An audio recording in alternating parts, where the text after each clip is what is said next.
Hello, welcome to Mythopoeia, episode 4. My name is Chris. My name is Jim. Welcome back. Hello. Hello.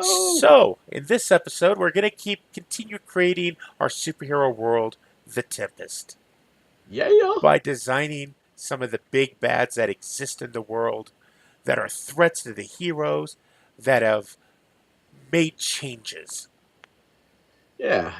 Just to recap, Tempest came around in the 1960s as a result of the first thermonuclear blast that ripped a hole in reality Boom. and unleashed Tempest energy. Boom. And got much bigger later on when they dropped the big one in Russia. So the world has kind of the typical superhero stuff: aliens, magic, mutant powers, A scientific experimentations. It all can happen. little future forward, setting it in 2022. And we're aiming for some more modern flair, I think. Though this one will have some, but some of these villains are going to seem kind of old school. Some of At them, but least I two think, of them. yeah, but I think the point is to counterpoint that. I think Hmm. we'll see. So, let's get started. So our first villain we're creating is Singularity. Now here's an actual question. Yep. Singularity was a scientist, or maybe a researcher, physicist. Depends on how positive we're going to be on this one. But Okay. we do have a question. Singularity was a hero, or was a scientist that was part of the original tests. Uh huh. But both the Americans in 61, and the Russians had been testing for a while. Yep. So is Singularity American based, or is it history or Russian history? Um, I think we're gonna go American history for this. Okay. Particularly because I think sort of what we're going for this character is a Doctor Doom-ish kind of thing, where they actually have formed their own nation. And it's so typical in superhero world to put that in Europe or someplace that doesn't matter because so many people said it in America. So we're actually going to have had him take over parts of America Or her. or her. Um, I'm sort of thinking about this, Chris. I had an idea that maybe it's not known Okay. that it's good. This is going to be a character where the costume is important. So they wear one of those full things that is just impossible to tell. Yeah, it's just Full impossible to mask. tell. A faceless mask as well, no eyes, no nothing, just A singularity. a singularity, right? And so, male or female, no one really knows. I think that'd be an interesting way to go with singularity. So basically, on Singularity is physically powerful, maybe on the touch of immortal, or just really long lived. But one thing that happened to Singularity that changed everything. So we've mentioned there's other dimension. That's where it's all based on. Singularity is a person that when it exploded on Earth, on the Tempest universe or Tempest world, everyone else, uh, All Singularity absorbed all of themselves. from every other dimension, essentially. That actually could be why Singularity is not known, because Singularity can be male or female. Absolutely. Who knows? It singularity's androgynous. It's sort of like the one meets Doctor Doom. If I had to elevator pitch that, So um, technological master, technological master. um, a brilliant scientist of 10,000 worlds. Sure. Yep. Knowledge Um, is way beyond weird s- technology scopes that no one else has heard of. slightly unhinged. 10,000 Uh, minds. yeah. Well, I mean, I think they've all come together in a cohesive personality, but one that's slightly unhinged. I think. So, out to conquer the world. Um, has a weird belief that this is the primal plane dimension where all things meet, because all of her him came here. And so if it can conquer the Tempest world, then it can sort of conquer the universe, so to speak. A weird thing. Are we gonna do the kind of Doctor Doom concept of, Doctor Doom has that weird honor thing? Or Uh, is the Tempest a lot more chaotic? I think weird honor thing would be a more interesting way to go. Um, it respects power and smarts. Okay. It still wants to control the world, but it has it can be respectful. I think. I think the unhingedness comes in waves, Well, and we have some ideas for minions for the singularity that might affect that a little. But when we get around to doing the singularities episode, I guess we'll say there when we get around to doing their episode, we talk more about some of that stuff. so my general idea is, even though Singularity was there at the beginning, people don't consider Singularity the original supervillain or anything like that. Singularity didn't show up until a couple years later Uh, because it Adjusting. spent that time adjusting, trying to figure out what's going on, making itself. Now, my idea is a villain that is kind of the oldest known is something called the Epidemic. Okay. So The number epidemic, two. yep, the epidemic is a virus, a, an infection that gets into people and then transforms them. Maybe it was a person at one point. I think its origins also a little shrouded in mystery. Um, but yeah, it has the power to both make organisms, so it can like make monsters and weird stuff, but also infect other people and take them over. Now, it has been around for a while.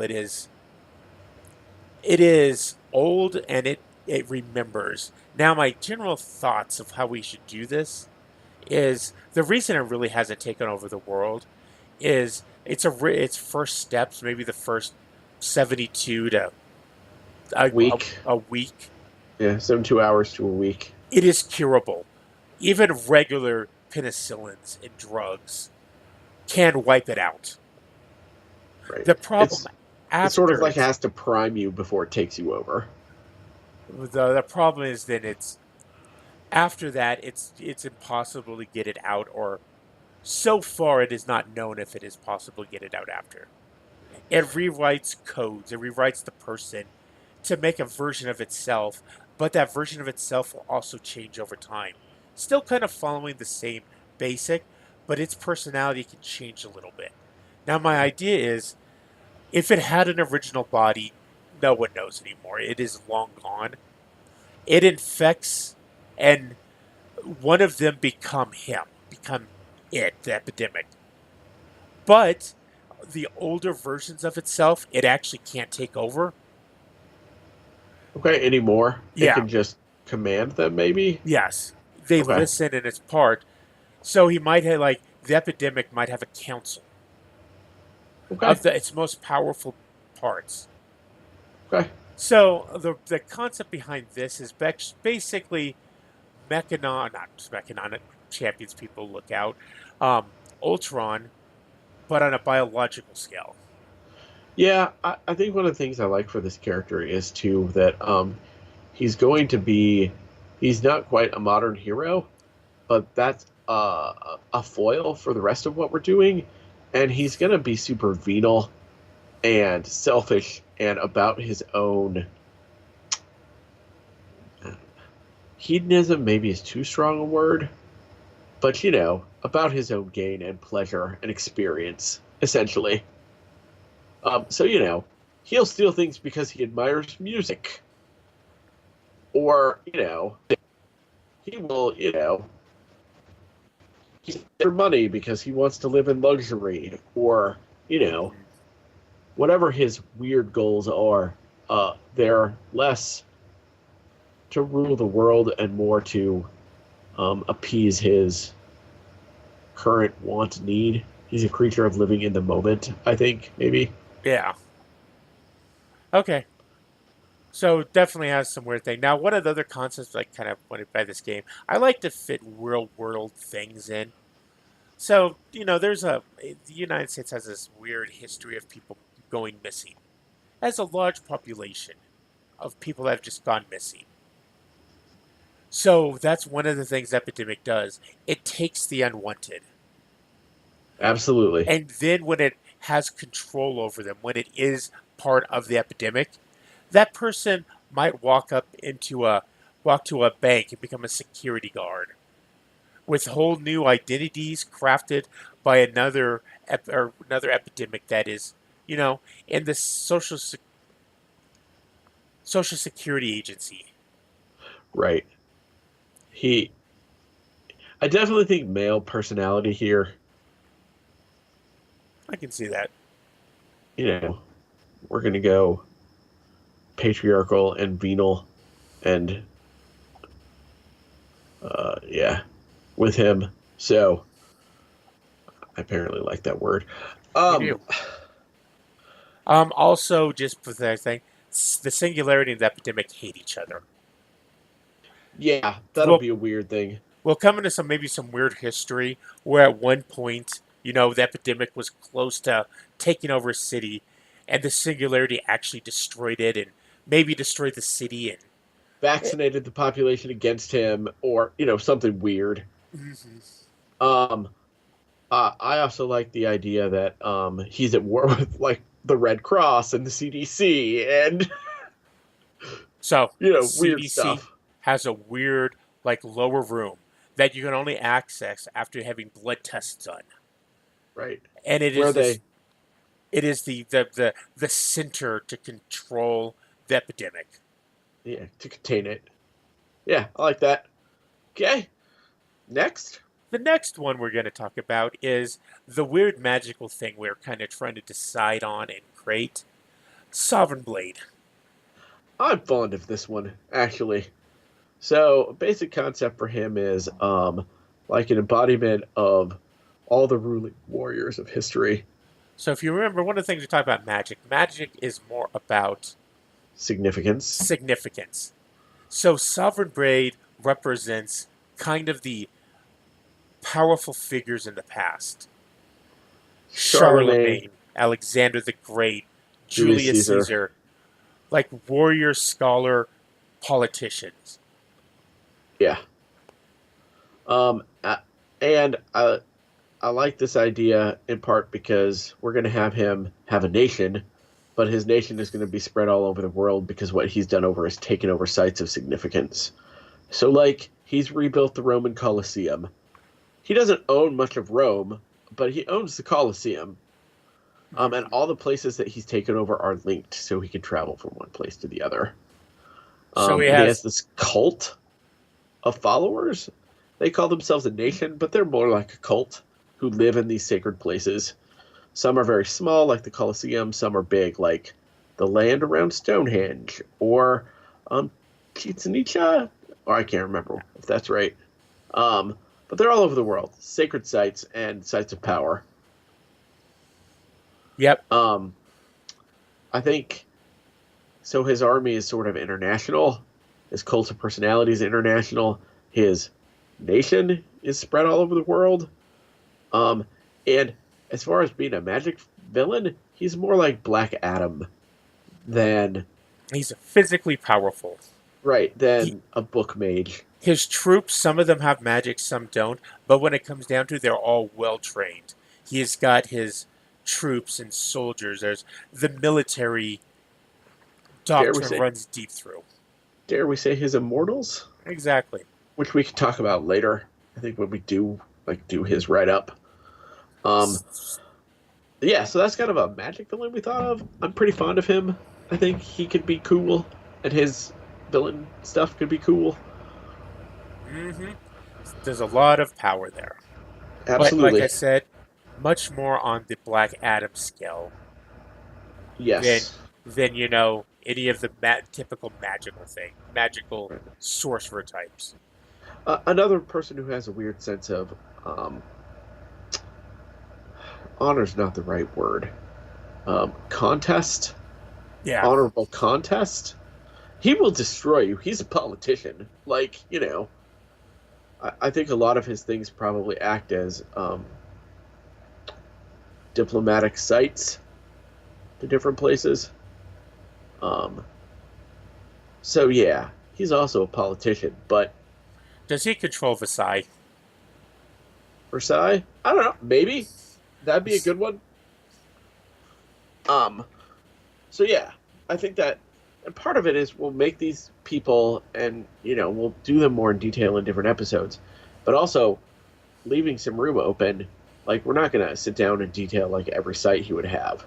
So that leaves some game master room to be like, oh, this would be a cool thing for him to control. Hmm.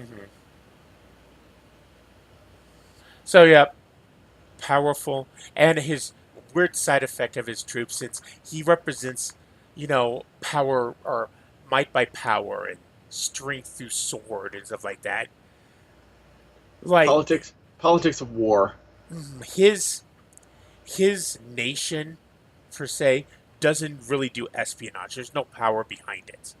Right, right. His troops are soldiers, and He kidnaps your family and holds them for hostage. mhm, he Things calls like that. tribute. He will Right. go into a city and go, "I'll give it back, but you have to give me 10,000 of your sons, Sure. Right. or a Absolutely. thousand of your sons." Yeah. Or daughters. Hmm. Yeah. That was something with uh I sort of was thought it might be interesting to have the Sovereign Blade be a woman and do it as sort of a weird, a very weird Wonder Woman kind of character, sort of almost deified, Yeah. the warrior goddess kind of as well, but more the politician Alexander, that kind of thing. But let us know what you think. I think it'd be cool if we um, did the Sovereign Blade as a woman. Okay, So the next one. this is one of my weird ideas, my weird millennial ideas. Is the admin, um, and her organization, the 4K Syndicate, which basically does is a kind of mafia, but for streaming. Like, their main source of revenue or crime is to live stream all of its crimes. And the admin actually controls something called Peril Stream, which you can get on and watch enriched criminals rob banks, or go to war or whatever. Attack the heroes, whatever. Just live stream all of their crimes, except Crime, that it crime for the views. right crime for the views. Um, but also have it be a weird, maybe not weird. Um, it's a mafia, so it also controls crime, but it broadcasts it. But there are certain things that it is off the table, and there are certain things that it won't allow to be streamed because you're encroaching on its business. So the admin doesn't do human trafficking, and what else did we decide? Weird snuff flicks, like Mhm. serial killer snuff flicks. It probably has live streamed some assassinations, Yeah. but not like grotesque snuff. Um, and I think that's just a matter of like she probably views it personally, but also pragmatically. Like, if he's gonna do that, that's probably a bridge too far for a lot of heroes and governments. Hmm. Yep. So that I mean is the criminal mastermind that's in it for the views, man. In it for the views. She's gonna be like a retired Russian hacker, I think, for the for its intelligence organizations who went rogue. Hmm. Uh, I like that. Um, but she was Peril. It was her stream. She staged her own death and became the admin and created the 4K Syndicate. So, Peril Stream, that's a thing. It is. And the last one we're going to talk about in this episode. Chris? Um, I truthfully do not remember the name of the Oh, corporation. okay. Oh, Halcyon. So it's Briar Davenroth, CEO of Halcyon. Yeah. Yeah. So Uh, here's the concept behind that: superhero comics. You have this the super scientist that makes flying cars and all this cool stuff. Yet in the panels, it's always still the same planes in the sky, the same cars driving. right. Briar Davenroth is the brilliant super scientist that makes things for the masses. Yeah, he brought super science and super technology to the people. Other super scientists used it, didn't want to share their secrets or became super villains or tried to take over the world or whatever. No, he brought it to the people. But for his own super selfish reasons. Yes, he Um, is. Yeah, he gives he technology is there for the purchasing, but the high class stuff is still you know way out of the touch for most people, and the older stuff most people the stuff that he can use to gain power, people have access to no matter the cost. right.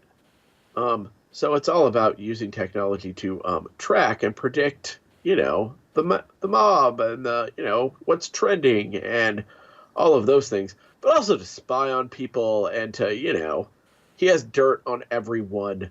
A well placed word in the right ear can destroy someone's political career, Hmm. or his opinion matters because he has all of that dirt. So he can say things like, "I don't really like what's happening in blah blah, blah in the state of Mexico right now, and maybe we should think about doing something about that." And it might not cause something to happen, but people will listen to it. And if he wanted to cause something to happen, it happens. So he will sink the Lusitania to start the Cuban War. Which one was it again? Yes, Yeah, right, exactly. the Spanish War, The Spanish War, right? And Spanish American War. it's all towards his, own ends. Except for the people love him. He's super popular, and he manages his image. He's the he's the clean cut nice CEO that everyone loves. He's conscientious. He's a philanthropist. And deep His down, his employees at his campus get free lunches and all this oh yeah, great stuff. right, right, Foods throughout the day. It's the like in the top three places to work in America, right. Yeah, worldwide. absolutely. Worldwide. Um, he is the face of, the future. But he's also secretly, if I had to elevator pitch him, Lex Luthor meets Jesse Eisenberg from the Social Network. Which is kind of funny. Right, no, exactly. Kind of what she wanted Lex Luthor to be Right! in That's the the new Lex we movie. Yes, that's the Lex we should have gotten, and we didn't. He's the Lex we always wanted and didn't deserve. I don't know. Um, but yeah, just a modern millennial kind of villainous person who everyone loves. Yeah. Okay. So that is the first five ideas, types, names for our big bads.